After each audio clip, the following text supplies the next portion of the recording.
Do final de casa, da família. Tito, capítulo 2, versículo 11 e 14. Voltou a funcionar aqui? Não. Vamos desligar ele aqui para a gente ver se... Ah, desligou, né? Está com um problema, está com um defeito aqui, irmãos. Nós vamos tentar mandar arrumar e tal. Deus abençoe o Ministério do Louvor.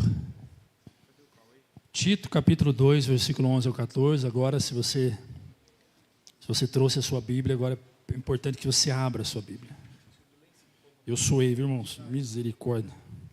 Pulei bastante. Louvado seja Deus. Porque a graça de Deus se manifestou salvadora a todos os homens. Ela nos ensina a renunciar à impiedade, às paixões mundanas e a viver de maneira sensata, justa e piedosa nesta era presente. Tito 2, versículo 11 ao 14, amém? Enquanto aguardamos a bendita esperança, a gloriosa manifestação de nosso grande Deus e Salvador Jesus Cristo. Ele se entregou por nós a fim de nos remir de toda a maldade e purificar para si um povo particularmente seu, dedicado à prática de boas obras. Amém? Sente-se em nome de Jesus. Aleluia. Glória a Deus por todos vocês que vieram. Louvado seja Deus pela sua vida. Nós estamos diante de uma carta que o apóstolo Paulo escreveu ao seu filho na fé, Tito. E Tito pastoreava uma igreja na ilha de Creta. A ilha de Creta ainda existe. Ela está localizada no mar Mediterrâneo, é a maior ilha hoje da Grécia. E Tito tinha uma missão. A missão de Tito era organizar a igreja. A missão de Tito como pastor era corrigir o comportamento daquela igreja e de muitos que estavam ali para contradizer a fé. E tinha uma coisa que os apóstolos não aceitavam, irmãos, não admitiam, hipótese alguma, que alguém ensinasse outra coisa, ou qualquer outra coisa, além daquilo que eles já haviam ensinado. Tanto é que no livro de Gálatas 1,6, Paulo vai dizer, ainda que nós mesmos, ou seja, ainda que nós, apóstolos, ou um anjo do céu vos apareça e ensine outro evangelho, além daquele que nós já ensinamos, seja maldito. Ou seja, não ouvem. Só que o tempo que eles viveram era um tempo de uma explosão de falsos profetas. Havia muitos homens lá que se manifestavam como Messias. Dizia que era o Messias, o libertador, né? Nada diferente de hoje. Então, Paulo percebeu que lá em Creta, os cretenses, havia muita coisa errada, e ele não ia deixar barato. Ele falou, preciso corrigir isso. Então ele pega o filho Tito, fala, Tito, vai corrigir aquela igreja, vai discipular aquele povo. E a cidade de Creta, ela era conhecida por alguns pontos. Primeiro, uma cidade imoral. Havia muita imoralidade naquela cidade. E a imoralidade naquela cidade não era só imoralidade sexual, não. Era imoralidade, faz jus ao termo, da própria moral. Havia muita gente gananciosa, mentirosa, caluniador, perseguidor, falso. Havia falta de integridade social, o povo lá não era íntegro. Eles quebravam a aliança facilmente, ou seja, os acordos que se estabeleciam, eles não honravam. E havia também uma religiosidade superficial. Você olhava para o povo bonito, indo para os templos, mas era tudo superficial. Paulo chega a citar um poeta cretense, um poeta de Creta. Tá, jogou aqui? Maravilha. Coloca para mim, Tito capítulo 1, versículo 12. Ele vai citar a fala de um poeta. Isso aqui está nos livros gregos, das histórias gregas. Um dos seus próprios profetas chegou a dizer, na realidade, esse profeta Paulo chama de poeta, cretenses, sempre mentirosos, feras malignas, glutões e preguiçosos. Ou seja, um profeta, poeta, um deles, escreve isso, fala isso para eles, para o povo daquela cidade, o povo aquele povo. Se entre eles se julgavam assim, imagina como um homem guiado pelo Espírito de Deus não enxergava em Creta, porque não era só questões sociais, morais, era também espiritual. O crente, ele não enxerga apenas no campo humano, ele coloca o óculos de Cristo, ele enxerga isso também de forma espiritual. Então, qual era o problema central de Creta? Havia uma confissão de fé corretíssima. Pessoal, você crê em Deus? Creio. Crê em Jesus? Creio. Crê num só batismo? Um só batismo. Jesus vai voltar? Vai. A palavra, os evangelhos, a palavra dos apóstolos, são doutrinas para vocês? São doutrinas. Tudo correto. Eram exímios religiosos que demonstravam em suas palavras e retóricas, discursos, uma profissão de fé, eles proferiam, melhor, a fé de uma forma tão original, que convencia quase todo mundo.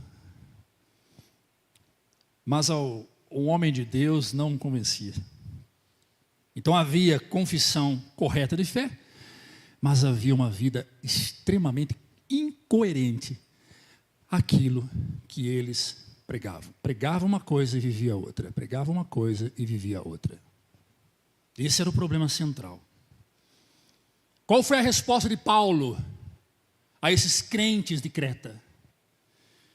Não é sobre lei, porque a lei de Moisés, de Gênesis a Malaquias, vocês conhecem. Então vocês conhecem tudo, então não é sobre lei. Não é sobre regra, porque vocês conhecem as regras. Todos vocês observam as regras, que pode, o que não pode, o que deve, o que não deve.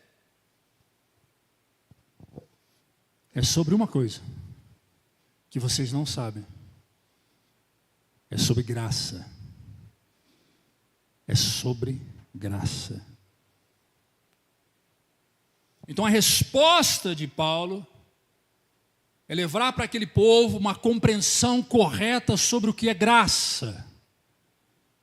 A graça de Deus. Então a verdadeira graça para Paulo e para nós nunca e jamais produziu permissividade. Graça não é permissividade. Graça é transformação. Graça ela não produz permissividade, ela produz transformação. Então pode haver uma igreja bonita, cheia de gente, que sabe o texto bíblico, que cante hinos. Ô, gente, sempre eu prego isso aqui, mas é muito interessante porque a falta de intimidade bíblica leva as pessoas a achar que essa realidade é ilusória. E na realidade não é, meus amados. Isso aqui há 2000 anos atrás é reflexo do que é a igreja hoje. A igreja evangélica brasileira se tornou pior que essas igrejas aqui. Não só brasileiras, americanas, quem já foi para os Estados Unidos sabe o quanto as igrejas lá são permissivas. Mas todas as vezes que o Senhor traz esse tipo de palavra para a gente, Ele está chamando a gente para Chega mais perto aqui. É um tete-a-tete entre pai e filho. Graça não produz permissividade. Graça produz transformação. Então, havia um desafio da graça em Creta. 4 lições importantes para nós compreendermos esse texto. A primeira delas é que a graça se revela para salvar. Graça, para quem não sabe, é o favor imerecido de Deus por nós. Eu mereço. Eu tinha um camarada uma vez que falou assim: sabe por que Deus ouve as minhas orações? Eu falei, não, porque eu tenho crédito com Deus. Eu falei, opa! Eu falei, cara, eu tenho crédito. Meu saldo bancário com Deus está em alta, está no positivo. Eu falei, maravilha. Então Deus te responde porque você tem crédito, porque você tem moral com Deus. Tem moral com Deus. Eu falei, aonde você tirou isso da Bíblia? Porque eu não vejo isso. Eu vejo Paulo dizendo a si mesmo, miserável homem que sou. O bem que eu devo fazer, isso eu não faço. O mal que eu não devo fazer, isso eu pratico. Paulo se julga miserável diante de Deus e vem você falar para mim que tem crédito com Deus? Bicho, passa essa unção para mim. Primeira, a graça que se revela para salvar. Vai no versículo 11, por favor, filho, do capítulo 2, é o texto que nós lemos. Veja. Porque a graça de Deus, Tito 2,11. Porque a graça, é o texto que nós abrimos, porque a graça de Deus se manifestou, passado, salvadora a todos, que graça é essa? Qual é o nome dessa graça? Qual é o nome dessa graça? Jesus, pois a graça, pois Jesus, volta o texto, pois Jesus se manifestou Salvador a todos os homens. A palavra manifestou-se no grego tem relação com epifania ou epifané. O que é isso? Se revela fisicamente e historicamente. Fisicamente e historicamente. Ou seja, se revelou fisicamente e se revela através da história toda. Paulo está afirmando que a graça não é um conceito abstrato, mas é uma realidade que se encarnou na pessoa de Jesus Cristo, pois a graça de Deus se encarnou, manifestou, epifania, se encarnou Salvador a todos os homens. Pode tirar, filho. Então a graça não foi descoberta pelo homem, a graça foi revelada por Deus.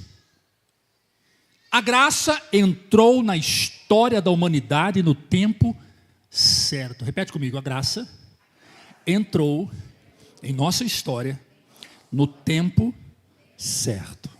Aleluia.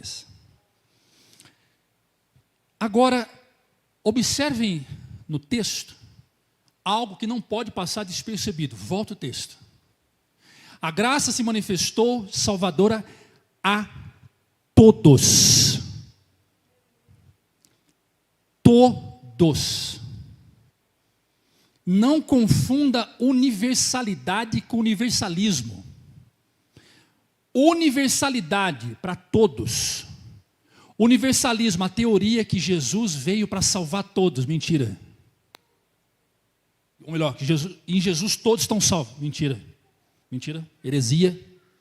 Heresia. Universalidade é uma oferta. Todos podem ser salvos a partir de Cristo. Universalismo é uma teologia defendida por vários pastores, entre eles Ed Renekiewicz, pastor da Igreja Batista Água Branca em São Paulo, Caio Fábio, pastor, tem um outro aí famosão, é o, meu Deus, fugiu não, da Igreja Bethesda, o pastor é famoso, que está na TV aí, tal. Tem canal no YouTube. Não.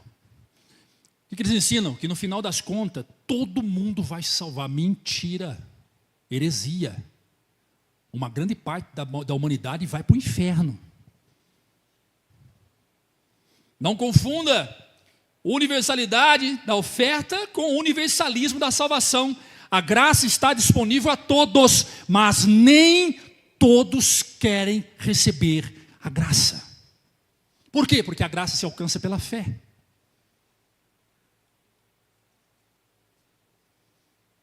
E aqui há uma resposta ao calvinismo, que Jesus morreu por todos, e já sabe, ou melhor, que Jesus morreu por uma parte que já estão eleitos para serem salvos, e a outra parte já estão eleitos para o inferno. Nada, Jesus morreu por todos, a graça foi dada por todos, por Hitler, por estuprador, para mim, para você, para o bonzinho, para a vozinha do chapeuzinho vermelho, para todo mundo, para todo mundo. A graça não caiu do céu como uma ideia, ela entrou no mundo como uma pessoa. A salvação não começa no esforço humano, a salvação começa pela iniciativa de Deus, ou seja, pela ação da graça no nosso coração. E Paulo vai dizer, a salvação vem pela graça, é dom de Deus, não vem de vós. E aí pergunta bem, por que não vem de vós? Aí ele responde, para que vocês não se gloriem. Então a salvação vem de Deus? Vem de Deus. Vem através de quê? Da graça. Que graça? Jesus. Então não importa o que eu faça, tudo o que eu fizer, eu não conquisto salvação. Para ter direito à salvação, qualquer coisa que você fazer não tem utilidade alguma. Mas quem é salvo faz. Quem é salvo faz. Aí Tiago vai confrontar Paulo em um debate teológico.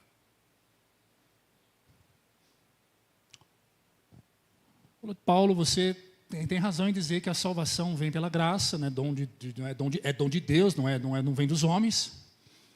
Mas eu queria saber o seguinte, Paulo, mostra as suas obras,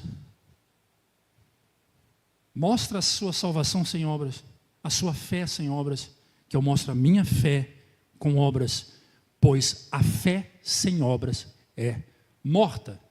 E aí os dois entram em um comum acordo dizendo o seguinte: quem é salvo faz obra não para ser salvo. Quem é salvo faz obra porque é salvo. Então tem algo errado. Quem se julga salvo em Cristo, quem se julga amar Jesus e não fazer nada para o próximo, tem algo errado. Antes de qualquer mudança de vida, antes de qualquer pessoa mudar, antes de qualquer pessoa se transformar, houve a revelação da graça. Jesus tinha que se revelar. Jesus tinha que aparecer. Então a igreja de Cristo, ela não é chamada para anunciar um código moral. A igreja de Cristo não é chamada para ensinar estatuto, leis. A igreja de Cristo não é chamada para impor regras.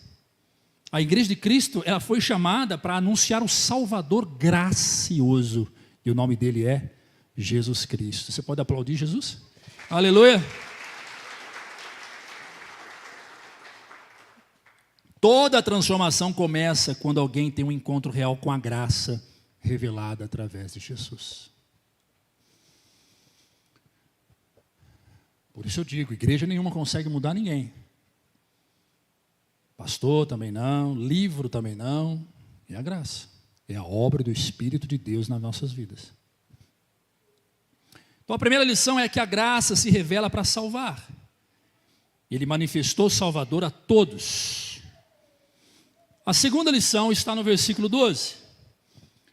Veja, a graça nos instrui a renunciar à impiedade, aos desejos mundanos e a viver de maneira sensata, justa, piedosa, nesta era.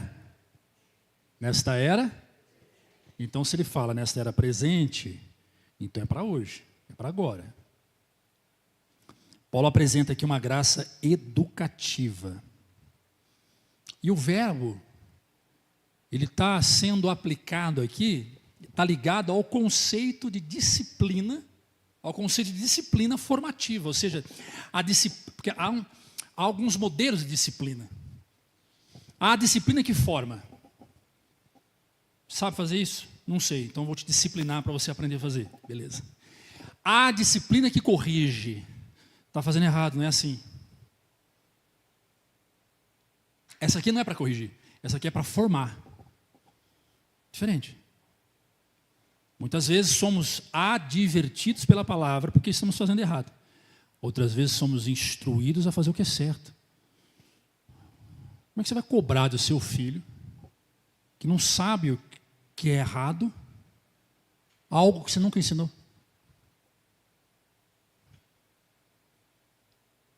Por isso que a cobrança para mim e para você vai ser mais cara do que com o ímpio.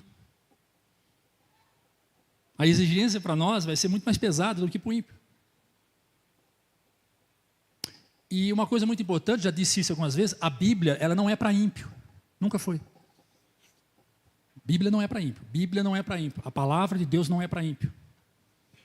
A Bíblia de Gênesis e Apocalipse não é e nunca foi para ímpio. Mas o ímpio tem. É só mais um livro na estante. A Bíblia é para nós. A geração eleita. O povo escolhido. A Bíblia é para quem crê em Jesus. Ah, mas o ímpio, para ele poder crer em Jesus, ele tem que ter a Bíblia. Pera, a obra da graça. Ele primeiro precisa encontrar com a graça. A graça vai o educar. A graça vai, de fato, perdoar o passado dele e treinar o presente dele. A graça perdoa o passado e treina o presente. É isso que a graça faz. E uma vez que o meu passado foi perdoado e eu fui treinado para o meu presente, o dia de amanhã já não pertence a mim. Pertence à graça. A graça cuida. O que vai acontecer amanhã, a graça cuida. Então veja como a transformação acontece em dois movimentos. Dois. Primeiro, o que a graça nos ensina é renunciar ou negar. Coloca aí de novo o texto. Versículo 12. Duas coisas. Ela nos instruiu a negar, a renunciar à impiedade.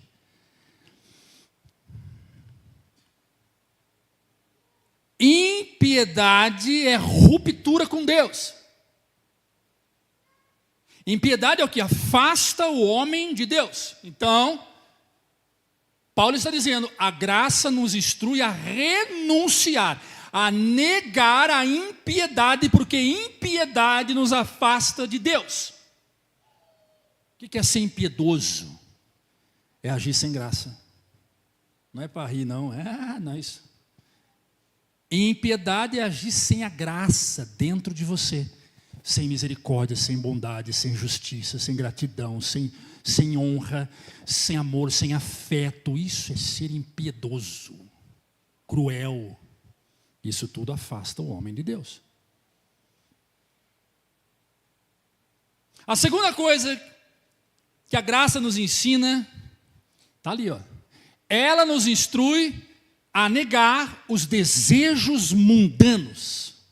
Agora aqui é uma palavra genérica e os biblicistas globalizou isso, porque quando nós falamos de mundo, nós falamos de terra, aonde nós estamos, nós falamos de ambiente, nós falamos de espaço. O seu mundo é o seu ambiente, o seu espaço. Estou negando as luxúrias de Las Vegas. Meu irmão, você está em Las Vegas? Você está lá, você vai lá? Não é sobre isso. É sobre o teu espaço, sobre o teu ambiente, sobre a tua casa, sobre a tua forma de viver. Negar as paixões desse mundo é negar os desejos desordenados. É negar os desejos desordenados. Caramba, eu sou viciado em pornografia, não dou conta. A graça te ensina a dar conta, a se romper com o vício em pornografia. Está ali, ó, desejos mundanos. Caramba, eu sou mentiroso pra caramba. Não, eu conto muita mentira, cara. Eu não consigo, na hora que eu vejo, já menti.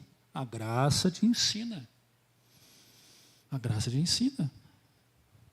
Está ali.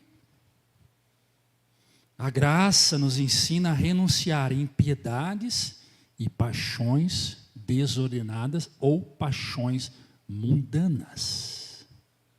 Mundanismo, promiscuidade, idolatria, imoralidade, mentira, engano, corrupção. O que você é capaz de fazer para alcançar aquilo que você deseja? Há um pensador, o nome Maquiavel, na história. Ele escreveu um livro chamado O Príncipe. Maquiavel é esse príncipe. Nicolau Maquiavel. E o desejo de Nicolau Maquiavel era conquistar o alto da pirâmide, o poder.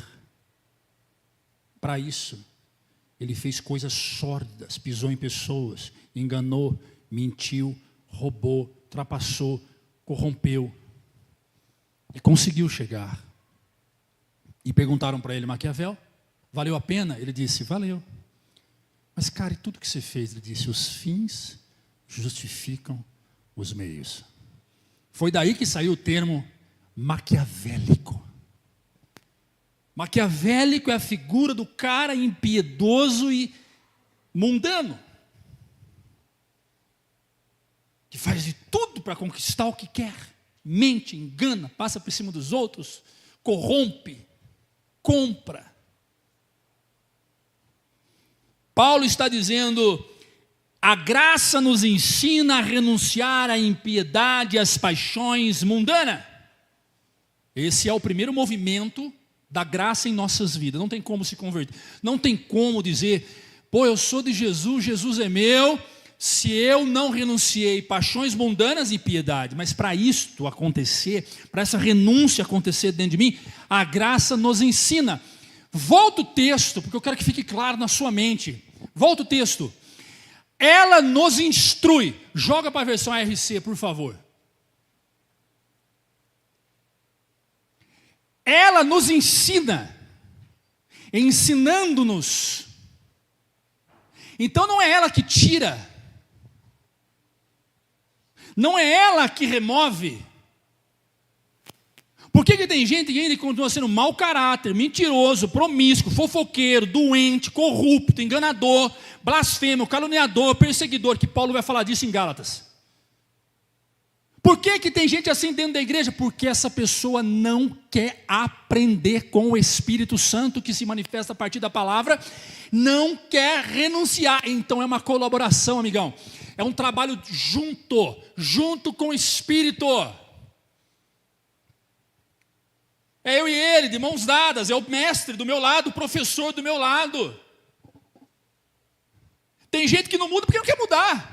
Não é porque a graça de Deus não opera, não é porque o Espírito de Deus não mexe, não trabalha, não move, a igreja vai pouca fé, porque o povo não ora, porque o pastor é frio. Não é por nada disso, é porque a pessoa não quer viver aquilo que foi ensinada. O texto bíblico diz, não é eu que estou dizendo, ensinando-nos que, agora volta para a NVI porque é mais fácil a linguagem.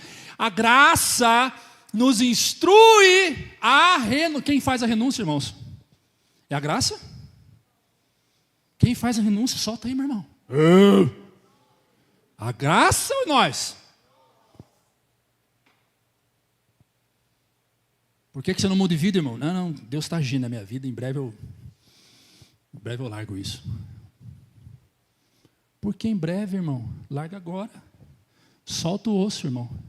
Não tem mais nada aí para você. Bora para frente, irmão. Enterra o defunto e segue. Aleluia. Segundo ponto da transformação que acontece em nós, está no mesmo texto, pode deixar o texto, é que a graça nos ensina a viver. Então ela nos instrui a renunciar, a negar, mas também ela nos ensina a viver. Ela nos instrui a renunciar à impiedade, desejo mundano, e a viver de maneira sensata, justa e piedosa. A graça nos ensina a viver de maneira sensata. O que é isso, pastor? Eu uso muito essa palavra no consultório. Equilibrado. Ser sensato é equilibrado, irmão.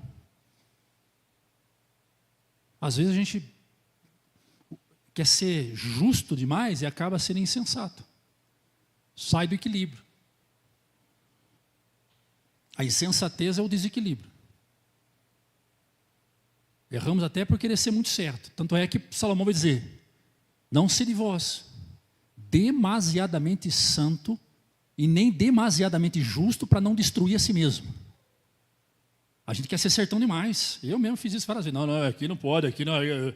Aqui é assim, pronto. Aqui não pode. Em casa não tem que ser assim, tem que andar na regra. Cara, você vai destruir a si mesmo. A sensatez é o equilíbrio. Tem um juiz americano, acho que ele faleceu, não sei bem se ele faleceu, um senhorzinho, um velhinho, lá nos Estados Unidos, eles transmitem as audiências, e aí a pessoa vai lá, ele julga acidentes de trânsito. Quem já viu? Quem já viu? Já viu? Aí ele senta assim e fala: pois não, qual o seu nome? Meu nome é fulano. O que foi que aconteceu? Eu fui levar meu filho, tinha um senhor de 78 anos, foi levar o filho dele de 60 e pouco, pegou multa, 80 e poucos anos, pegou multa, passou radar vermelho, sei lá o que aconteceu. Aí ele falou assim: não, você não deve nada para nós, não. Depois de conversar com ele, ele anulava as multas, perdoava a multa. Que homem sensato. Mas a lei diz para fazer, mas a sensatez equilibra. Todo advogado sabe, todo estudante de direito aprende isso, que apesar da lei dizer, existe uma coisa chamada senso e sensatez moral. O juiz pondera. Ele pondera, ele olha e fala: não, peraí, não bem assim. A graça nos ensina a ser sensato, ter um equilíbrio interior. Pastor, então quer dizer que eu tenho que ser morno? Não. Ser morno não é ser sensato. João vai escrever em Apocalipse palavras de Jesus. Melhor que seja frio do que morno. Porque uma vez sendo morno, eu vomitar-te-ei da minha boca. Morno não é ser equilibrado. Morno é estar em cima do muro, é viver em dúvida. Sensato não vive em dúvida. Sensato sabe bem o que quer. Sensato sabe o caminho que ele está caminhando. A graça nos ensina a viver sensato. Outro ponto que a graça nos ensina, coloca de novo aí, filhão. Veja aí. Justa. A graça nos ensina a viver justo, de forma justa. O que é ser justo? Ser ético com o próximo. Sócrates escreveu um livro para o filho dele, chamado Nicômaco. Nicômaco teve o prazer de receber do pai a lição sobre ética. Filho, eu vou ensinar você a ser justo para com o próximo. Com base nas teorias éticas da filosofia grega, Paulo dá um mergulho na ética. Ele vai dizer: preste bem atenção. Tudo para você é lícito, mas nem tudo lhe convém. Ser justo com o próximo é olhar a licitude e também olhar se convém fazer aquilo que é lícito. A graça nos ensina a ser justo. Eu vi um videozinho, pai, filha e mãe. Um prato com pote em cima, um prato com pote em cima, um prato com pote em cima. A mãe tirou o pote, um chocolatinho. A filha tirou o pote, 2 chocolatinhos. O pai tirou o pote, nenhum chocolatinho. Aí era uma criancinha, um neném. Ele olhou para o papai, olhou para o prato, olhou para a mamãe, olhou para o prato, olhou para o prato dele. E eu fiquei abismado, eu fiquei assim, admirado. Ela simplesmente pegou um chocolate dela, colocou no prato, catou o pote e colocou em cima. Falei: papai. Senso de justiça sendo construído numa criança de 1 ano e meio, 2. A graça nos ensina a ser justo como essa criança. A gente vive numa era em que quem não tira vantagem é bobo. Tem um ditado que diz que todo dia sai um bobo e sai um malandro. O bobo se cruza com o malandro, Cardão. Todo dia, é esse ditado, eu sou ruim de ditado, hein? Não é? E sai negócio, o bobo e o malandro. O Brasil é um país onde existe uma cultura de tirar vantagem. Vamos tirar vantagem. Então a graça nos ensina a ser ético. E ser ético, querido, é fazer aquilo que deve ser feito e deixar de fazer aquilo que não pode fazer, independente se as pessoas estão olhando ou não.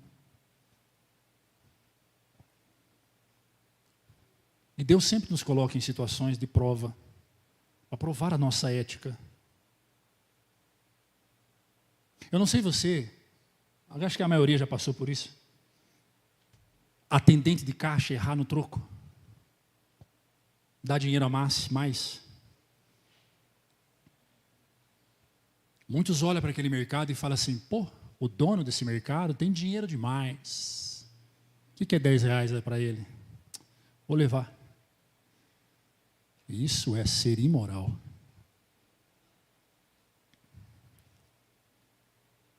Eu me lembro que minha irmã, ela foi fazer um Pix de 1.000 e poucos reais e mandou para um celular errado. E ela entrou em desespero. Eu falei, liga para a mulher, liga a pessoa, né? Ela ligou, a pessoa atendeu. Falou, olha, eu acabei de fazer um Pix de 1.000 e poucos reais, caiu na sua conta. Eu mandei errado esse dinheiro, por favor, você pode me devolver, é o único dinheiro que eu tenho. Na hora a mulher falou assim, me passa o seu Pix que eu estou devolvendo agora. O que é meu, o que é dos outros é dos outros.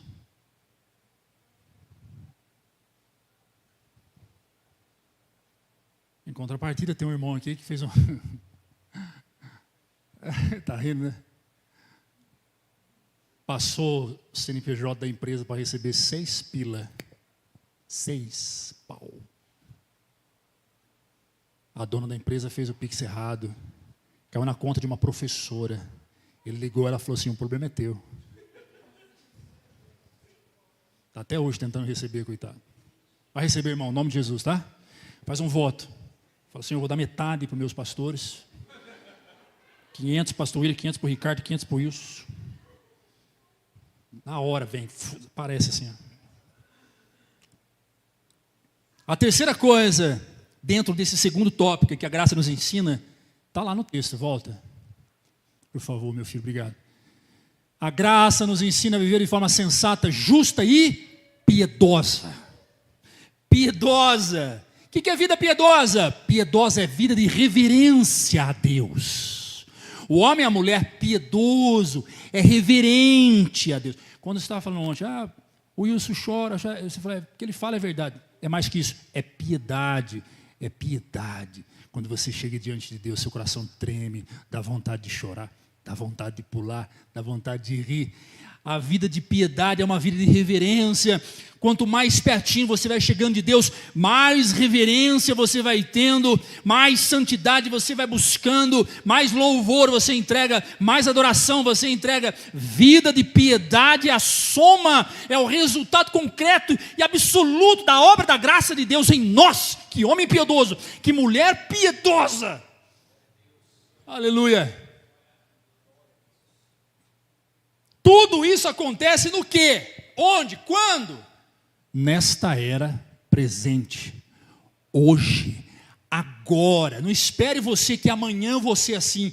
Daqui uma semana você esse homem. Não. É hoje. Hoje o Espírito de Deus está ensinando você a ser sensato, justo e piedoso. Aplauda Jesus por isso. Aleluia. Tudo isso acontece agora. Não, pastor, isso acontece na eternidade. Não é na eternidade, é na era presente. Paulo está dizendo, na era presente, Tirão, filhão. Na era presente, é agora. Quantas mulheres esperam o marido ser transformado? Hein? Quantos aqui, maridão, aqui que já foi cobrado pela mulher várias vezes? Muda esse jeito, você vai para o inferno assim, muda. Marido cobrando mulher, muda esse jeito, você vai para o inferno desse jeito. Não estou julgando, estou dizendo que muda. Eu não sei como mudar, ser pai, meu marido, já tentei por mim mesmo. Dá vazão para a graça, abra o seu coração, deixa a graça de Deus entrar, diga, Espírito Santo, eu estou aqui, eu não consigo por mim mesmo, mas eu sei que o Senhor pode me instruir, o Senhor pode me ajudar a ser um marido melhor, um pai melhor, a ser um homem segundo o seu coração. Davi foi, se Davi foi, eu também posso, me ajuda. E ele faz. A graça que não confronta o pecado não é a graça bíblica. A graça que não confronta o pecado não é a graça bíblica, é qualquer outra graça. Toma cuidado com a teologia neoliberal. Tome cuidado com esses pastores que estão na internet. Vão parar com esse negócio de pastor de YouTube. Nós falamos aqui, não sei quem esse dia falou, acho que foi o pastor Ricardo, não sei quem foi. Pastor de YouTube, pastor Ricardo falou. Gente sendo pastoreado por pastor de YouTube. Nossa, eu gosto tanto do fulano lá de Goiânia. Eu gosto do outro de BH. Eu gosto do fulano, eu gosto do ciclano. Cuidado. Internet tem recorte. Internet é todo um movimento preparado para cativar.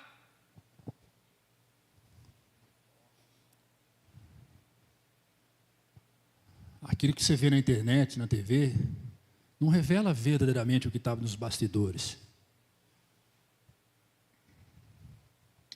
Eu gosto tanto quando eu vou para outra cidade, chego naquela igreja maravilhosa. Irmãos, tem igrejas maravilhosíssimas, igrejas lindíssimas, que eu mesmo gosto de ir. Eu gosto de ir.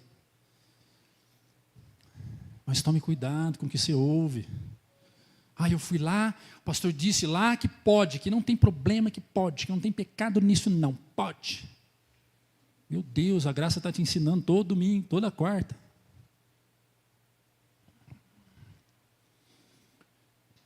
Graça não é legalismo, irmãos. É viver em santidade. E viver em santidade é resultado da graça. Nossa, não pode fazer isso, não pode fazer aquilo. Toda vez que você vê um crente, entre aspas, dizer, o pastor fala que não pode. Esse aí é um legalista. Esse aí não conheceu a graça. Eu desafio qualquer pessoa aqui, sem falsa modéstia, sem orgulho e prepotência. Eu desafio qualquer pessoa que chegar em mim e falar assim, você disse que não pode tal coisa. Você ensinou que não pode isso. Eu não me lembro de ter ensinado alguma coisa. Volta comigo há 6 anos. Eu não me lembro de você não pode fazer tal coisa. Sempre é o que a graça traz, sempre é o que a graça ensina. Isso vale para mim e para os demais pastores que vêm aqui e ensinam. Então, quando tem gente que fala, mas isso não pode, porque isso não pode, é legalismo. Agora, a graça nos revela o que pode e o que não pode. Porque é isso que a santidade faz. Escuta, você está andando na rua, tem um cocô. Cocô. Não precisa experimentar para saber se é. Cocô. Ou precisa? Precisa? Eu vi um filme, chama Ano 1. O nome do filme é Ano 1, com o ator Jack Black. Ele pega um pedaço de cocô e experimenta. Cocô de urso. Você precisa experimentar o cocô? Como é que você sabe que é cocô? Por que você não experimenta? Por que você não pega? Por que você não pisa? Porque é cocô. Por que nós não temos o mesmo sentido afinado em relação ao pecado? Quantos cocô aparecem na nossa vida, nas relações sociais, sozinho, trancado num quarto?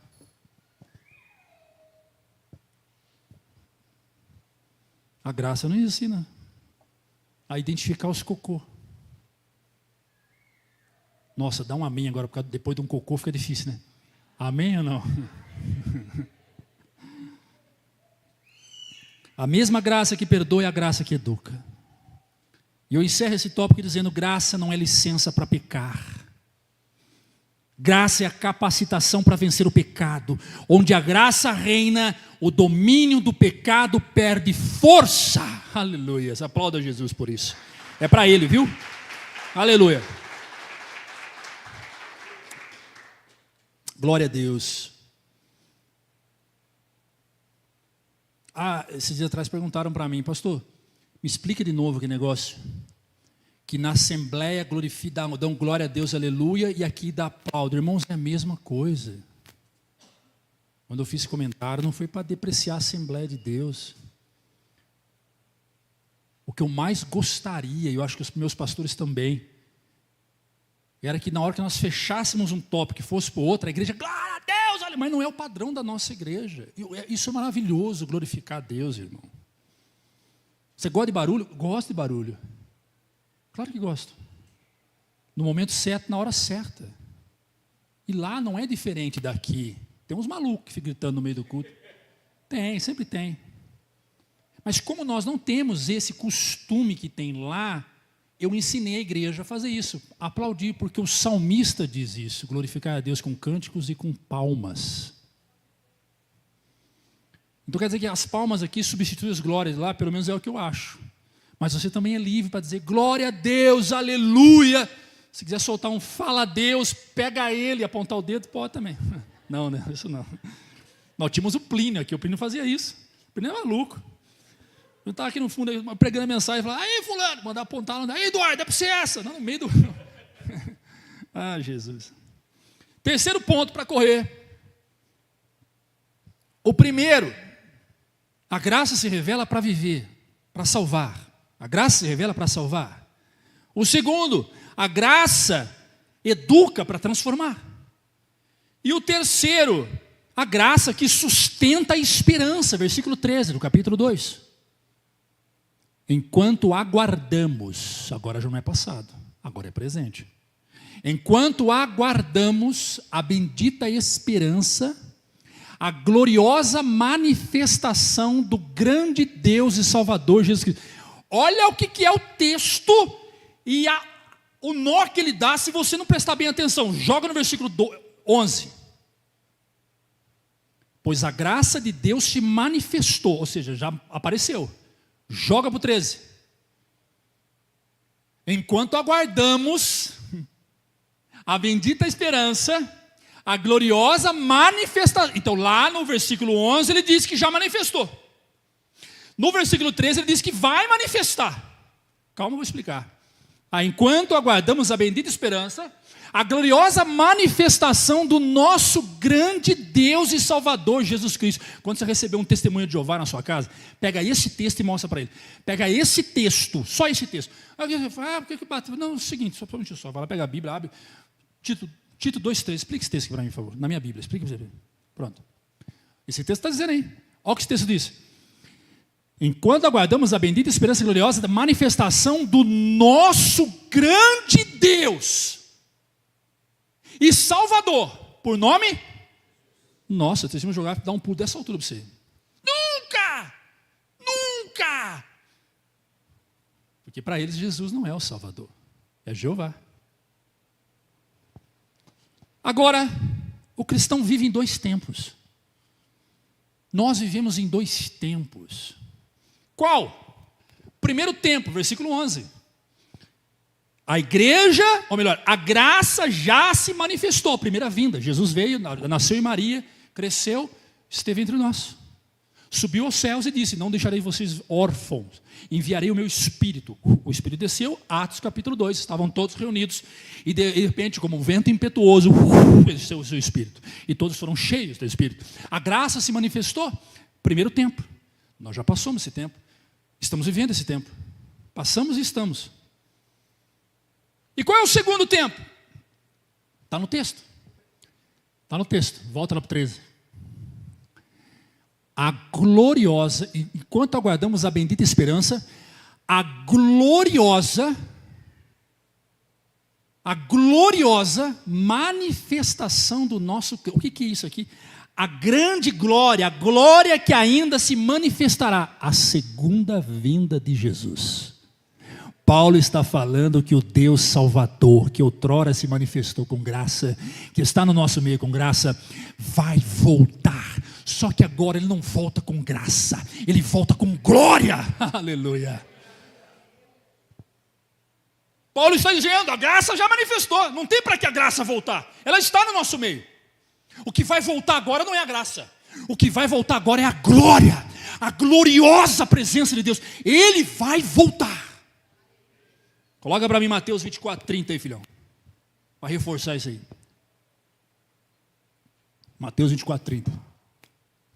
Então aparecerá no céu o sinal do Filho do Homem, e todos os povos da terra se lamentarão e verão o Filho do Homem vindo nas nuvens. Eu quero que o final desse texto vocês leiam, por favor, no 3. 1, 2, 3. Vamos parar aqui, ó. Aqui, ó.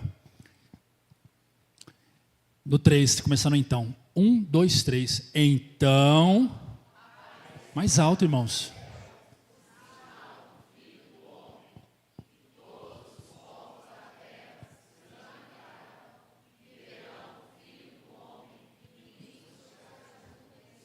Com poder e grande glória. Aplauda Jesus, aleluia. Uou! E essa espera não é passiva. O que é a espera passiva? É assim, ó. Fulano vai vir? Vai vir. Você não está empolgado, né? Chegar, chegou. Você não vai arrumar a casa? Vai parar o quarto? Não arruma. Você não está empolgado? Não, está não. Isso é passivo. Você não vai encher a lamparina? O noivo pode vir. Lembra a parábola das virgens? Depois eu encho. Mas o noivo pode aparecer a qualquer momento. Se vier, a gente resolve. Tem uma canção que diz: as minhas lamparinas estão acesas. Não é passividade. Estou esperando os barulhos dos seus passos em direção à porta. O que diz o resto? Só para ver e eu para você entrar. Olha que esperança maravilhosa. Só para ver e eu vou abrir. É o noivo entrando. Você entra. O que é isso? Agora o resto, ó. Eu já coloquei as minhas vestes brancas. Estou só te esperando. Vem, vamos dançar. É assim que nós esperamos o noivo, aleluias. É assim que nós esperamos Jesus, como uma noiva de branco, esperando o noivo bater na porta, pronta, ansiosas para abrir. Não é uma esperança, não é uma espera passiva. Aleluias. É uma espera cheia de expectativa. E Paulo deixa claro isso no texto. Volta o texto, filho. Paulo deixa claro isso no texto. Enquanto aguardamos a bendita esperança. Bendita. Vem daquilo que é os sermões de Jesus, em Mateus 5 em diante. O Senhor Jesus vai trazer as boas novas num conceito de bendito. E bendito é feliz. Feliz. Bendito é o homem que perdoa, bendito é o homem que aguenta, que tolera. Bendito, bendito, bendito. Feliz. Paulo diz: enquanto aguardamos feliz a esperança, com expectativa da volta do noivo. Ele vai voltar. Aquele que se manifestou em graça vai voltar em glória. Aleluia. Vai voltar em glória. Aleluia. E ele não mede esforço para falar do glorioso. Ele não mede palavra, ele não coloca no diminutivo, ele coloca no aumentativo. Volta, filhão. Ele diz no final: o nosso grande Deus Salvador Jesus Cristo. Ele é grande, Ele é onipotente, onisciente, onipresente. Ele era, Ele é, Ele há de que vir. Ele é o alfa, Ele é o ômega, o princípio e o fim. Ele é Deus, aleluias. Aleluias, aleluias. Quem vive pela graça caminha com esperança. Nossa esperança não é circunstancial, Sueli. Nossa esperança é escatológica. Nós não estamos aqui por causa de uma circunstância. Nós estamos aqui por causa da escatologia. Ou seja, o Apocalipse. Jesus vai voltar.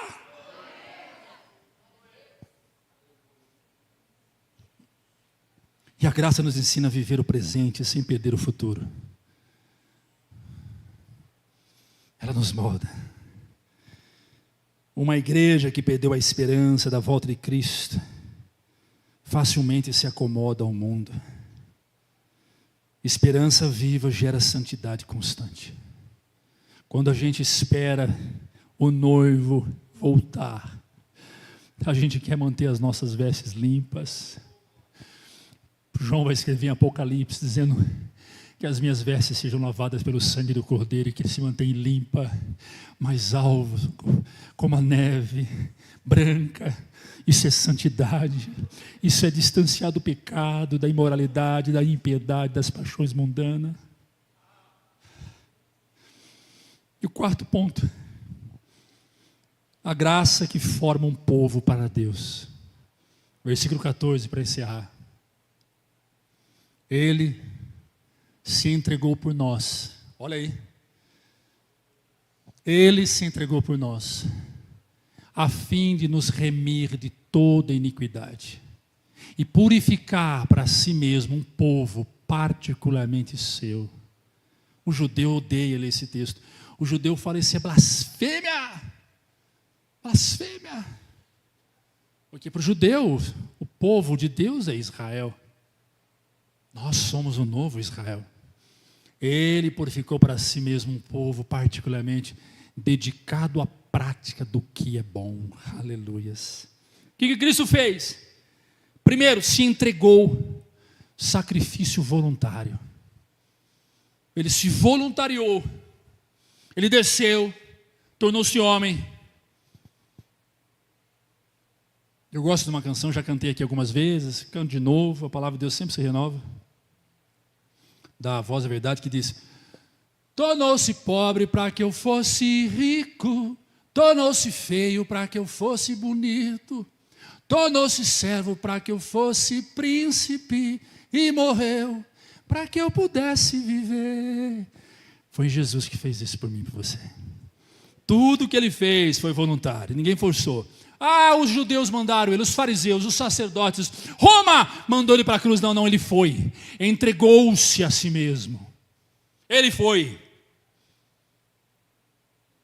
No caminho do Gólgota, lá foi Deus, morrer por mim, morrer por você, sofrer por mim, sofrer por você.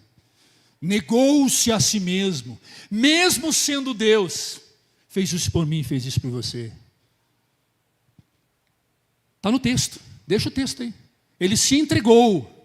Primeira coisa. Segunda coisa, nos remiu. Nos remiu. Linguagem. Essa aqui é uma linguagem de resgate do escravo. Toda vez que um escravo era resgatado, havia uma carta que remia, de remissão. Quem resgatava um escravo dava uma carta de alforria, de remissão. Nós éramos escravos do inferno, do diabo. Paulo escreve em Colossenses. Outroras, como escravos de Satanás, estávamos irreconciliáveis com Deus, e o Senhor e Cristo nos reconciliou, nos libertando. Linguagem de resgate, nos remiu. Terceiro, ele nos purificou, está lá, purificou para si. O que é isso? Linguagem de sacerdote. Quando o sacerdote estava no templo e alguém precisava pedir perdão do pecado, levava-se um novilho, a primeira cria, levava-se uma oferta de cereais, legumes, dependendo dependendo do momento, dependendo da tradição daquele grupo, se era samaritano, se era judeu, enfim, levava-se um animal, e ali o sacerdote então pegava o animal, sacrificava no altar, para que os pecados daquela pessoa fossem purificados. Jesus fez o mesmo. O sumo sacerdote nos purificou. Esse texto é linguagem sacerdotal. Purificar para si. Ele purificou eu e você. E quarto, está no texto, formou um povo seu. Isso é identidade e missão. Gerou uma identidade em nós. Irmão, você pode sair para qualquer lugar desse mundo. Eu fui na formatura da Sara da Sofia, eu não sabia. A professora ela falou assim, pode tirar o texto, filhão. Então, todos vocês vão ser identificados como alunos Dom Bosco em qualquer lugar do mundo. Com esse broche. Eu falei, cara, que interessante. E é assim também com o rotariano, o cara que frequenta o Rotary. É assim para o maçom. Ah, meu irmão, não ia ser diferente para nós. Qualquer lugar do mundo que você for, você identifica um crente. Sim ou não? Nós temos a marca de Cristo. Nós somos um povo feito por Ele, separado por Ele, gerado por Ele. Na onde? Lá na cruz do Calvário. Aleluia. Povo particularmente meu. Foi isso que Ele fez com Israel. E eu concluo. Deus sempre quis um povo separado. Chama os músicos para mim lá, são. Deus sempre quis um povo separado, não apenas indivíduos salvos. Não. Ah, eu vou para o céu, você não. Deus quer o povo dele lá. Jesus não morreu apenas para nos salvar do inferno. Ao contrário, todo mundo acha, muita gente acha que Jesus morreu para salvar. Jesus não morreu para salvar do inferno. Jesus morreu para formar um povo dele. E quando somos dele, não somos do inferno. A graça gera identidade, a graça gera pertencimento e missão, e onde a graça opera, há frutos visíveis de amor, serviço e compromisso. A graça que salva é a mesma que sustenta e é a mesma que envia. Você pode aplaudir Jesus por isso. Se coloque de pé. Aleluias.